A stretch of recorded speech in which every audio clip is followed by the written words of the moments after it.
Today is Monday, October 20th. We'll update you on the ceasefire in Gaza after the worst day of violence since President Trump declared peace in the Middle East. Also, why President Trump released former Congressman George Santos from prison, and how the Louvre got robbed in just 7 minutes in broad daylight.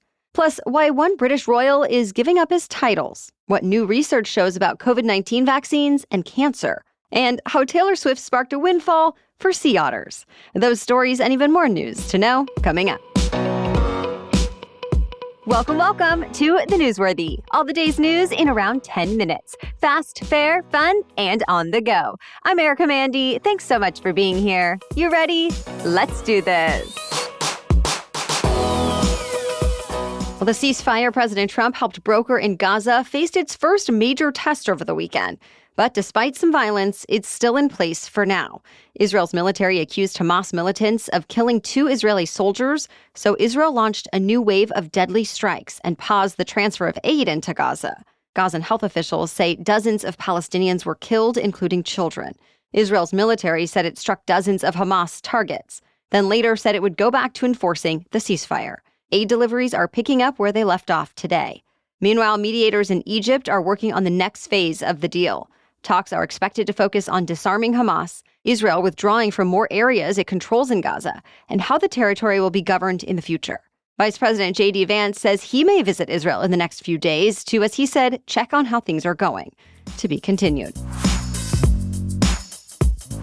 Huge crowds marched all over the country in protest over the weekend. The No Kings protests were meant to express outrage at some of President Trump's policies that critics consider to be authoritarian. For example, immigration raids, troop deployments within the U.S., cuts to federal programs, and more. All policies President Trump says are necessary to rebuild a country in crisis. Organizers say there were nearly 7 million people who protested at more than 2,700 events in all 50 states. Several states, like Texas and Virginia, actually mobilized the National Guard ahead of time, but police say the protests were mostly peaceful. There were even some protests in other countries in solidarity with Americans.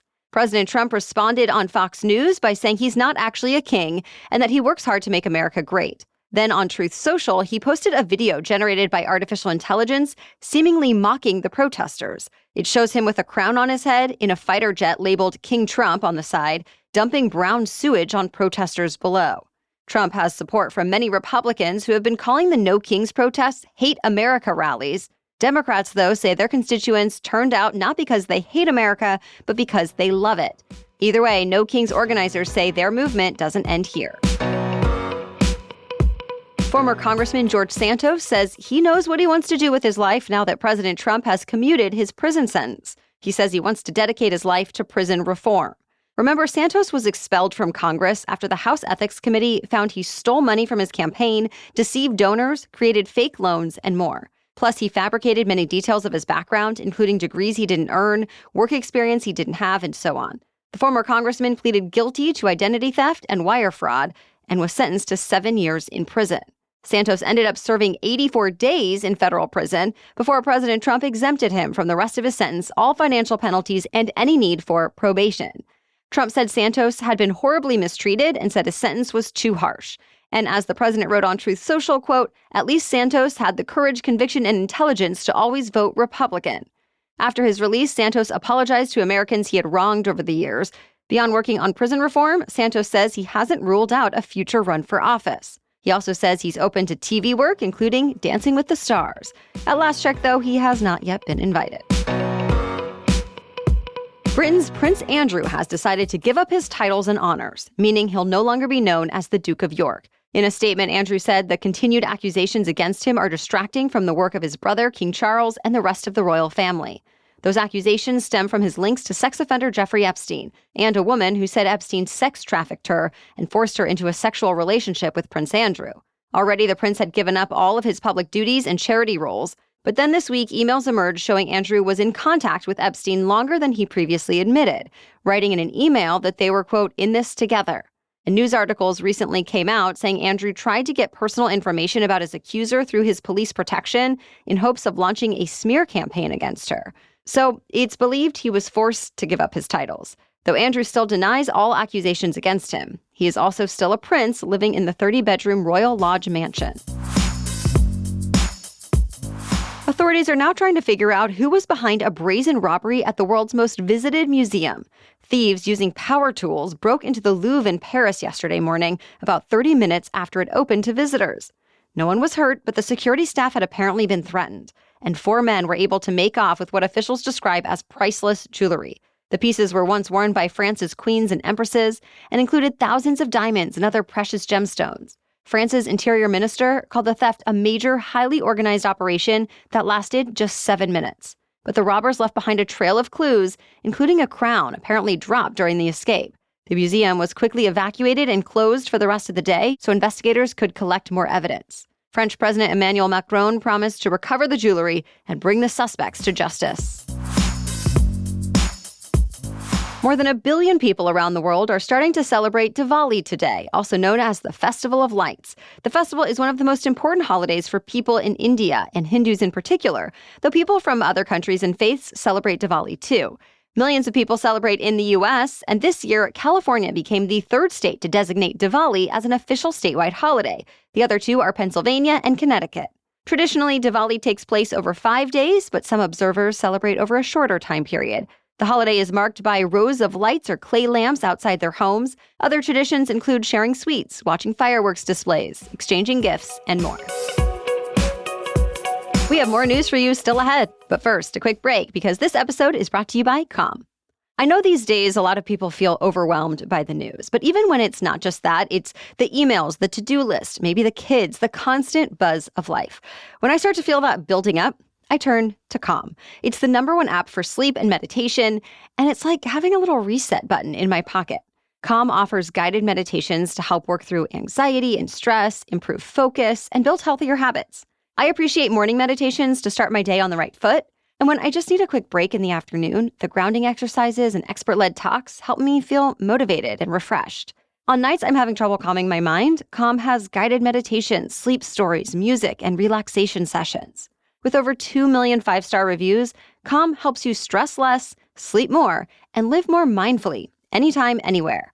Calm your mind, change your life. Calm has an exclusive offer just for listeners of our show. Get 40% off a Calm premium subscription at calm.com/newsworthy. This is an amazing value. Go to calm.com/newsworthy for 40% off unlimited access to Calm's entire library. calm.com/newsworthy, and tell Calm you heard about them from me. Now, back to the news. NASA says it's considered to be one of the most beautiful meteor showers of the year, with shooting stars known for their brightness and speed. The Orionid meteor shower is set to peak tonight and into tomorrow morning. In the right conditions between midnight and dawn, you might be able to look up and see more than 20 shooting stars per hour. This year is actually supposed to be a great year to see it since it's peaking during a new moon, meaning moonlight won't get in the way. For your best chance at getting a glimpse, find a dark spot with an open view of the sky, lie back, let your eyes adapt to the night, and be patient. It is now the 20th day of the government shutdown, making it the 3rd longest in history. And as of this morning, there's no end in sight. Senators plan to vote for an 11th time today on the GOP-backed bill to extend funding levels temporarily and reopen the government. But it's not expected to pass, since Democrats are still pushing to include an extension of healthcare subsidies that are about to expire. Today, federal courts are running out of money, so they're cutting back on work. Meanwhile, some agencies are planning to furlough more workers, something that's already happened to hundreds of thousands of other federal employees. Hundreds of thousands more are still working, but without pay.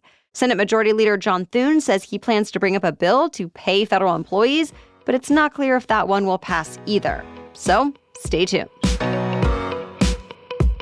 For the first time, the FDA is speeding up the review of certain new drugs. The agency says it will make a decision on them in just 1 or 2 months as long as they're considered national priorities. And that's much shorter than the usual review process that typically takes about 10 months. So far, 9 drugs fall in the priority category.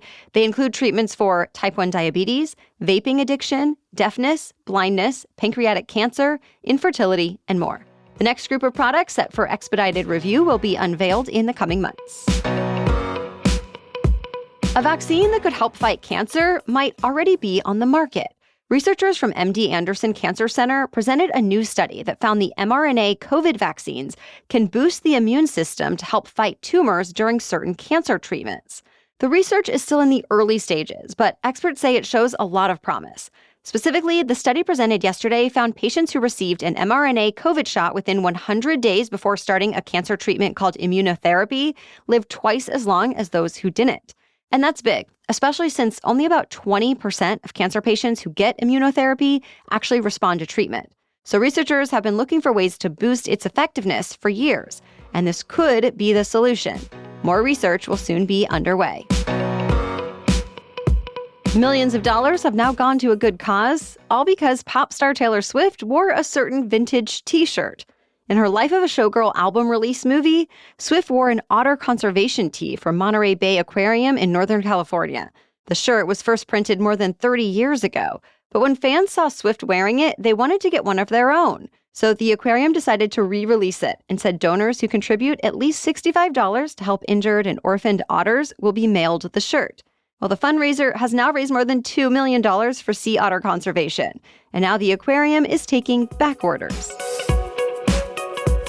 Well, that's it for the main news, but now it's time for Money Monday, when we talk about one interesting money-related news story.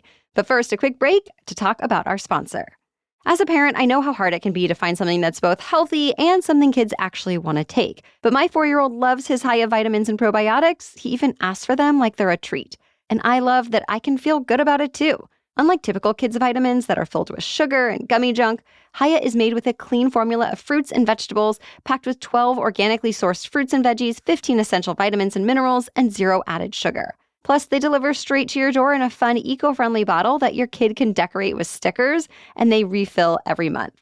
Hiya was formulated with the help of pediatricians and nutritional experts to fill the gaps in modern kids' diets, so you can feel confident your kid is getting exactly what they need every day.